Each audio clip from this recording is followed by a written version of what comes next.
बिस्मिल्लाहिर्रहमानिर्रहीम। अस्सलाम वालेकुम। एवन टीवी के साथ मैं हूँ राशिदा मुनीर। नजर डालते हैं हेडलाइंस पर। ज़िमनी इंतखाबात के इनेकाद से मुतल्लिक इलेक्शन कमीशन का हंगामी इजलास, इलेक्शन कराने या ना कराने का फैसला होगा। ज़राए के मुताबिक इजलास में खुफिया इदारों की रिपोर्ट पर गौर जारी। खुफिया इदारों ने ज़िमनी इंतखाबात के दौरान दहशतगर्दी के खतरात से आगाह किया था। रिपोर्ट में ज़िमनी इंतखाबात को रिस्क करार दिया था। ज़िमनी इंतखाबात के इनेकाद की सूरत में सख्त सिक्योरिटी की सिफारिश की गई थी। मुस्लिम लीग काफ के रहनुमा मोनस इलाही का कहना है, ताज़ा इत्तला के मुताबिक शहबाज शरीफ ने सूबों से आला हुकाम को बुलाया है। इजलास का मकसद है इलेक्शन से भागने का तरीका ढूंढा जाए। मियां साहब, इज्जत इसी में है कि इस्तीफा दो और घर जाओ। कौमी असेंबली के 8 सूबाई असेंबलियों के 3 हलकों पर ज़िमनी इलेक्शन की तैयारियां। इंतखाबी मुहिम आज रात 12 बजे खत्म होगी। कराची में 16 अक्टूबर को 2 हलकों में ज़िमनी इलेक्शन होगा। पंजाब में 3 कौमी और 3 सूबाई असेंबली की नशिस्तों पर ज़िमनी इंतखाबात होंगे। पंजाब में बल्दियाती इंतखाबात कब होंगे? चीफ इलेक्शन कमिश्नर ने चीफ सेक्रेटरी पंजाब और सेक्रेटरी बल्दियात को 18 अक्टूबर को तलब कर लिया। ज़राए के मुताबिक बल्दियाती इलेक्शन किस कानून के तहत करवाए हैं, सूबाई हुकूमत फैसला न कर सकी। पाकिस्तान सब्सिडी के बजाय वसाइल का इस्तेमाल करे। IMF के रीजनल डायरेक्टर जहाद आजबर कहते हैं, अशिया पर सब्सिडी देना मददगार नहीं, रजत पसंदी है। वर्ल्ड बैंक और UNDP रिपोर्ट के बाद पता चलेगा कि पाकिस्तान की मदद कैसे की जाए।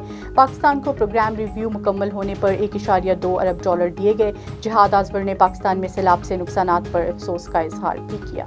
वज़ीर ख़जाना इसहाक डार की वाशिंगटन में IMF और वर्ल्ड बैंक हुकाम से मुलाकातें। इसहाक डार ने सदर वर्ल्ड बैंक को पाकिस्तान में सैलाब की सूरत हाल से आगाह किया।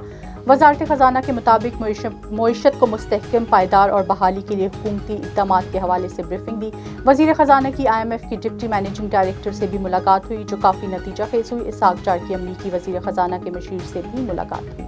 मुल्क में बड़े ब्रेक डाउन के बाद बिजली की आंख मचोली जारी। हुकूमती दावों के बावजूद बिजली मुकम्मल बहाल ना हो सकी। पावर डिवीजन के मुताबिक बिजली का तसीली निज़ाम पूरे मुल्क में मुकम्मल बहाल कर दिया गया।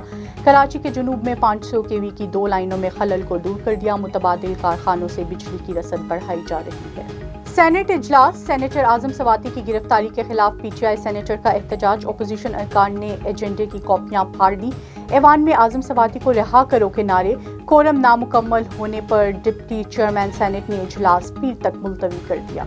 चोरों को NRO देने वाला गद्दार है, वो सुन ले, पीछे नहीं हटूंगा, जल्द कॉल दूंगा। चेयरमैन PTI इमरान खान कहते हैं, हुकूमत ने मुझ पर मुकदमात बनाए।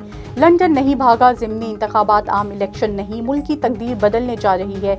इमरान खान का तख्त भाई चारसदा और रावलपिंडी में इज्तिमात से खिताब। चेयरमैन तहरीक इंसाफ आज कराची में भी इंतखाबी जलसा करेंगे। इमरान खान सिर्फ झूठ की अमारत सजाए बैठा है। साबिक वज़ीर आज़म शाहिद खाकान अब्बासी का शरकपुर में इंतखाबी जलसे से खिताब। बोले, नून लीग ने अवाम की खिदमत की, इमरान खान अपना कोई तरक्याती काम बता दे। इसने बुजदार जैसा आदमी 4 साल पंजाब पर मुसल्लत रखा। राना तनवीर बोले, PTI उम्मीदवार टिकट से पहले तक इमरान को यहूदी एजेंट कहता रहा। इस्लामाबाद हाई कोर्ट में मियां जावेद लतीफ के खिलाफ दहशतगर्दी का मुकदमा। मियां जावेद लतीफ ने अदालत में हिफाजती जमानत की दरख्वास्त दायर कर दी। मियां जावेद लतीफ के खिलाफ प्रेस कॉन्फ्रेंस करने पर लाहौर में दहशतगर्दी का मुकदमा दर्ज है। A1 TV से फिल वक्त इतना ही। मजीद बाखबर रहने के लिए देखते रहिए A1 TV। A1 TV, सब पे नजर, अंदर की खबर।